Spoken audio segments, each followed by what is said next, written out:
আমাদের এই দৃশ্যমান জগৎ বা আমাদের শরীরের কথাই যদি আমরা বলি, সবই রাসায়নিক পদার্থ দিয়ে তৈরি। তাই এই দৃশ্যমান জগৎকে এবং আমাদের শরীরের কেমিস্ট্রিকে ভালো করে বোঝার জন্য রসায়ন খুব গুরুত্বপূর্ণ।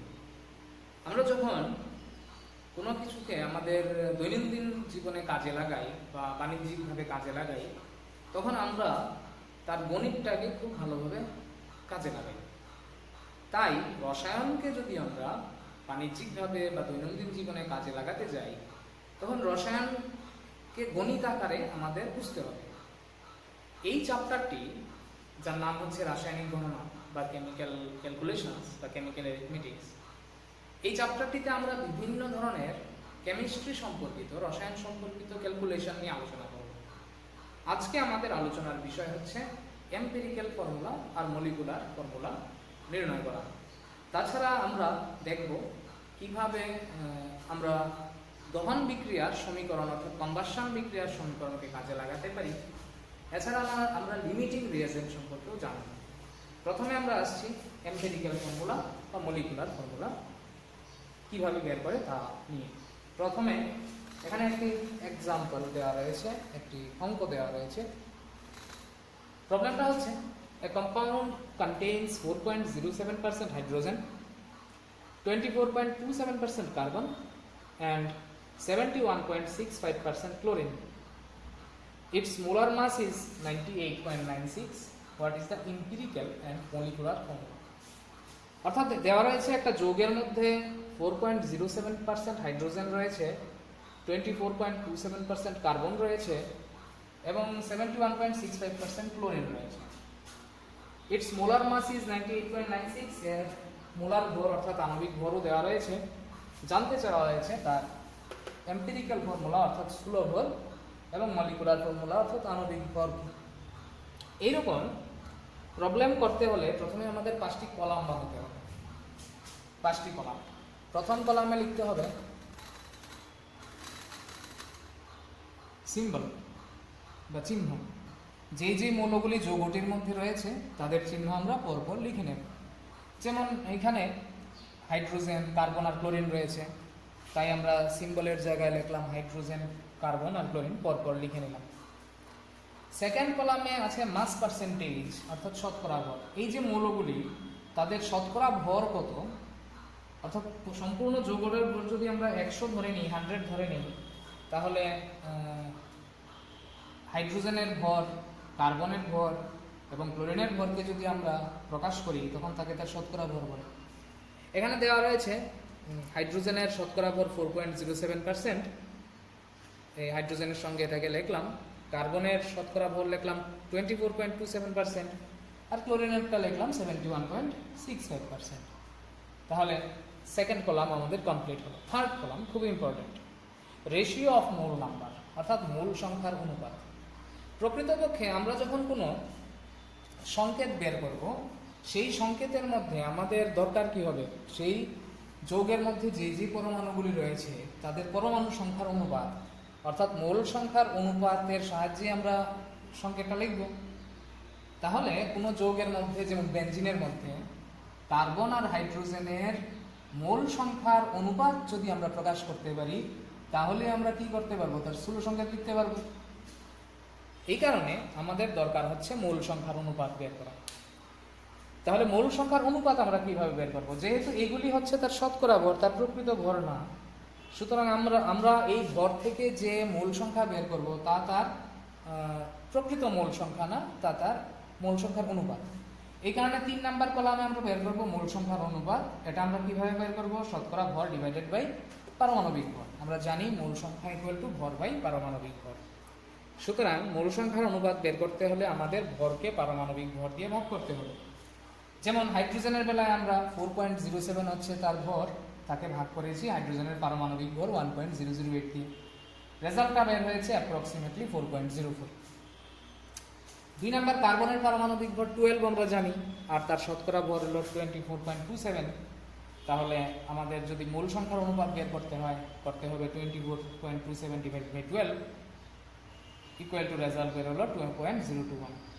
আর ক্লোরিনের ক্ষেত্রে ভর দেওয়া হয়েছে 71.65%, আর তার পারমাণবিক ভর আমরা জানি 35.5। তাহলে 35.5 দিয়ে ডিভাইড করে পেলাম প্রায় 2.021। এবার এই তিনটি মৌল সংখ্যার অনুপাত আমরা পেয়েছি 4.04, 2.021 এবং 2.021। এবার আমাদের কাজ হবে এই যে মৌল সংখ্যার অনুপাতগুলি আমরা পেয়েছি, এই মৌল সংখ্যার অনুপাতগুলিকে পূর্ণ সংখ্যায় প্রকাশ করা। পূর্ণ সংখ্যায় প্রকাশ করতে হবে। এই পূর্ণ সংখ্যায় প্রকাশ করার জন্য আমাদেরকে সবচাইতে এই পূর্ণ সংখ্যায় প্রকাশ করার জন্য আমরা 4 নম্বর কলামটা ইউজ করব। 4 নম্বর কলামটা হচ্ছে least ratio of mole number, অর্থাৎ মৌল সংখ্যার লঘিষ্ঠ অনুপাত। মৌল সংখ্যার এক্ষেত্রে আমরা লঘিষ্ঠ অনুপাত বের করব এবং তাকে পূর্ণ সংখ্যায় প্রকাশ করব। লঘিষ্ঠ অনুপাত আমরা কিভাবে বের করি? আমরা যেই অনুপাতগুলি পেয়েছি তার মধ্যে সবচেয়ে যে ক্ষুদ্রতম সংখ্যাটি রয়েছে, এটা দিয়ে যদি আমরা সবগুলিকে ভাগ করে দিই তাহলেই আমরা লঘিষ্ঠ অনুপাত অর্থাৎ লিস্ট মূল নাম্বার পেতে পারবো। এক্ষেত্রে সবচেয়ে লঘিষ্ঠ সংখ্যাটি হচ্ছে 2.021। তাই লঘিষ্ঠ মূল সংখ্যার অনুপাত পেতে হলে আমাদের হাইড্রোজেনের মূল সংখ্যাকে, কার্বনের মূল সংখ্যাকে, ক্লোরিনের মূল সংখ্যাকে 2.021 দিয়ে ডিভাইড করতে হবে। 4th কলামে আমরা তাই করেছি। হাইড্রোজেনের মূল সংখ্যা যা পেয়েছিলাম আমরা তাকে 2.021 দিয়ে ডিভাইড করেছি। কার্বনের মূল সংখ্যা যা পেয়েছি তাকেও 2.021 দিয়ে ডিভাইড করেছি। ক্লোরিনের মূল সংখ্যা যা পেয়েছি তাকেও 2.021 দিয়ে ভাগ করেছি। এবার এই যে ভাগ করলাম, এই ভাগফলগুলি কিন্তু পূর্ণ সংখ্যা নাও হতে পারে, কিন্তু কাছাকাছি যে পূর্ণ সংখ্যাটি থাকবে সেই পূর্ণ সংখ্যা আকারে আমরা তাদেরকে লিখব। যেমন 4.04 ডিভাইড বাই 2.021 কিন্তু এক্স্যাক্টলি 2 আসবে না ডিভাইড করলে, কিন্তু কাছাকাছি পূর্ণ সংখ্যাটি 2, এই কারণে আমরা তাকে লিখব 2। তাহলে এইভাবে আমরা পেলাম হাইড্রোজেনের মূল সংখ্যার লঘিষ্ঠ অনুপাত অর্থাৎ least ratio of mole number হচ্ছে 2, কার্বনের হচ্ছে 1, ক্লোরিনের হচ্ছে 1। এখান থেকে আমরা পেয়ে গেলাম যে এই যে যৌগটির মধ্যে হাইড্রোজেন, কার্বন আর ক্লোরিনের মোল সংখ্যার অনুপাত কত, অর্থাৎ পরমাণু সংখ্যার অনুপাত কত। সুতরাং এই যৌগটির মধ্যে হাইড্রোজেন, কার্বন আর ক্লোরিনের মোল সংখ্যা অর্থাৎ পরমাণু সংখ্যার অনুপাত হচ্ছে 2:1:1। অর্থাৎ হাইড্রোজেন যদি দুটো পরমাণু থাকে, কার্বন থাকবে একটি পরমাণু, ক্লোরিন থাকবে একটি পরমাণু। সুতরাং তার স্থূল সংকেত হবে কার্বন একটি, হাইড্রোজেন 2টি, ক্লোরিন একটি, অর্থাৎ CH2Cl। এই হচ্ছে আমাদের কি বের করলাম, এম্পিরিক্যাল ফর্মুলা বের করে নিলাম। এবার মলিকুলার ফর্মুলা বের করতে গেলে এটা মনে রাখতে হবে। মলিকুলার ফর্মুলা আমি শর্ট ফর্মে লিখে নিয়েছি, এভাবে লেখা ঠিক না। Molecular formula equal to n into empirical formula. n হচ্ছে একটি সরল পূর্ণ সংখ্যা, মলিকুলার ফর্মুলা হচ্ছে আণবিক ভর, এম্পিরিক্যাল ফর্মুলা হচ্ছে স্থূল ভর। যেহেতু মলিকুলার ফর্মুলা হচ্ছে n ইন্টু এম্পিরিক্যাল ফর্মুলা, সুতরাং মলিকুলার মাস অর্থাৎ আণবিক ভর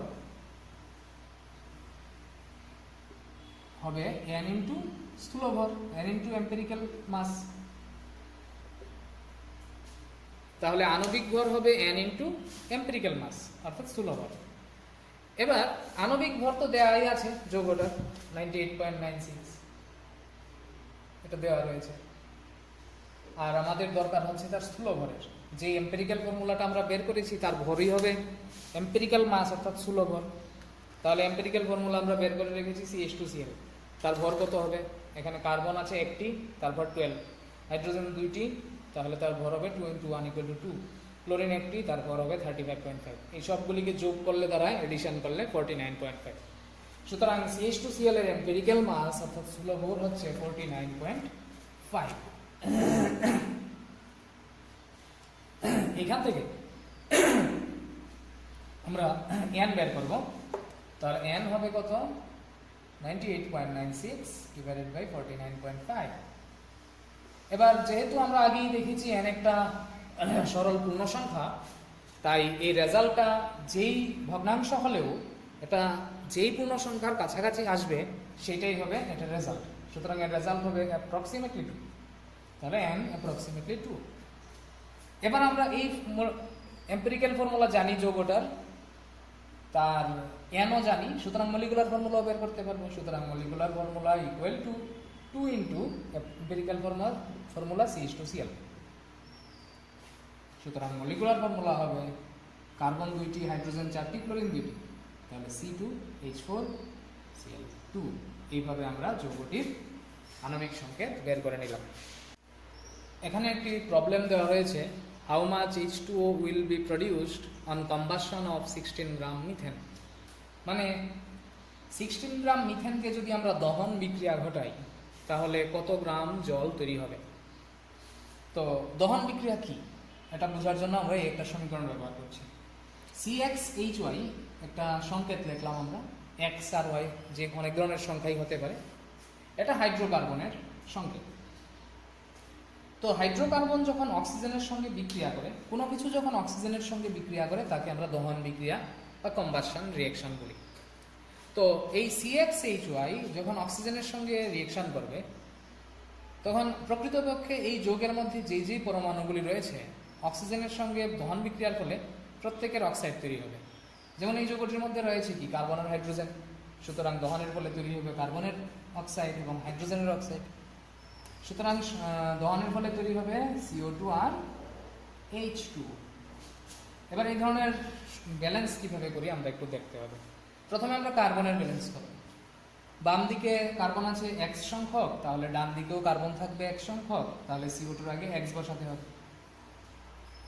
এবার হাইড্রোজেনের ব্যালেন্স করতে হবে, প্রথমে কার্বন তারপর হাইড্রোজেনের ব্যালেন্স করতে হবে, তারপর অক্সিজেনের ব্যালেন্স করতে হবে, তাহলে সহজ হবে হাইড্রোকার্বনের কম্বাসন রিঅ্যাকশনের ক্ষেত্রে। তো বাম দিকে হাইড্রোজেন আছে y সংখ্যক, তাহলে ডান দিকেও হাইড্রোজেন থাকতে হবে y সংখ্যক।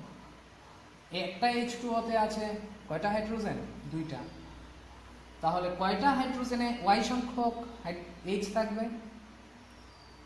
যদি আমি y সংখ্যক H2O নেই তাহলে 2y সংখ্যক H থাকবে, তাহলে y/2 সংখ্যক H2O তে কয়টি H পরমাণু থাকবে? y সংখ্যক H পরমাণু থাকবে। তাহলে আমরা কার্বনকে ব্যালেন্স করলাম, হাইড্রোজেনকেও ব্যালেন্স করে নিলাম, বুঝা গেল? এবার আমরা অক্সিজেনকে ব্যালেন্স করতে হবে। ডান দিকে টোটাল অক্সিজেন কয়টি রয়েছে? CO2 এর মধ্যে রয়েছে 2x সংখ্যক অক্সিজেন পরমাণু, আর জলের মধ্যে কয় পরমাণু অক্সিজেন রয়েছে?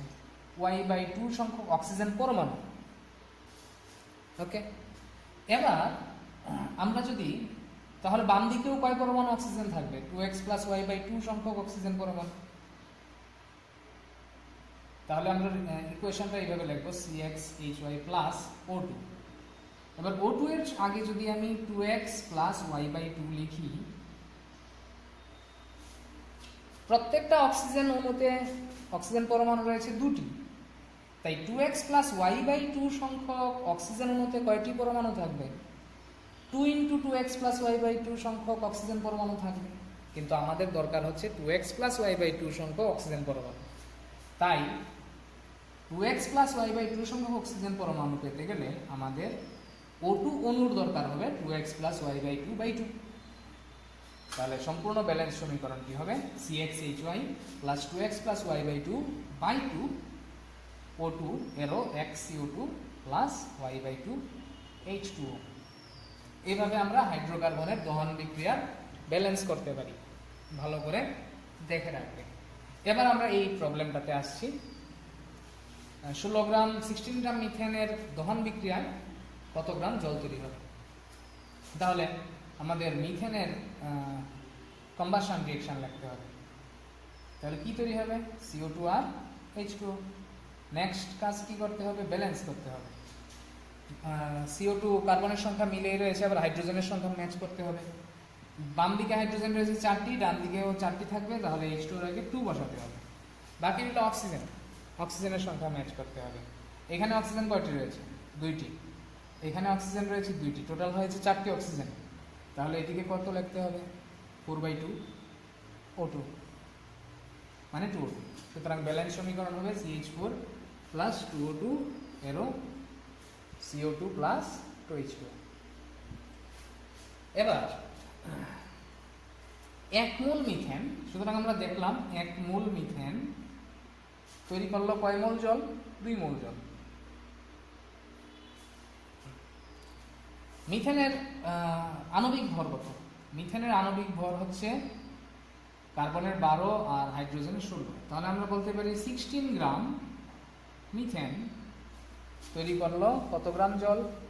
2 মোল জল। তাহলে 2 ইন্টু জলের আণবিক ভর কত? হাইড্রোজেনের 2 ইন্টু 1 মানে 2, আর অক্সিজেনের 16, তাহলে কত হলো? 18।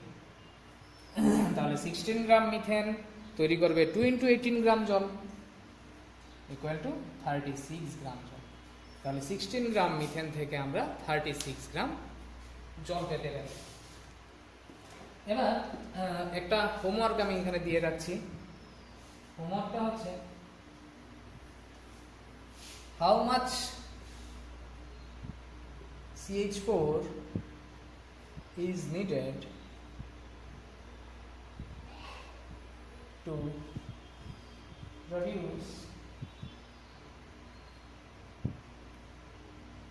22 gram of CO2 gas। তাহলে অর্থাৎ হচ্ছে 22 গ্রাম CO2 গ্যাস তৈরি করতে গেলে কতটুকু CH4 মিথেন প্রয়োজন? স্বাভাবিকভাবেই দহন বিক্রিয়ার সাহায্যে আমরা CO2 গ্যাস পাবো।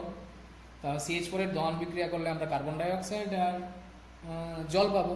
সুতরাং দহন বিক্রিয়ার সাহায্যে আমরা এই প্রবলেমটা করে নিতে পারবো, বাড়িতে করে নেব। সবাই ভালো থাকবে, জয় হিন্দ।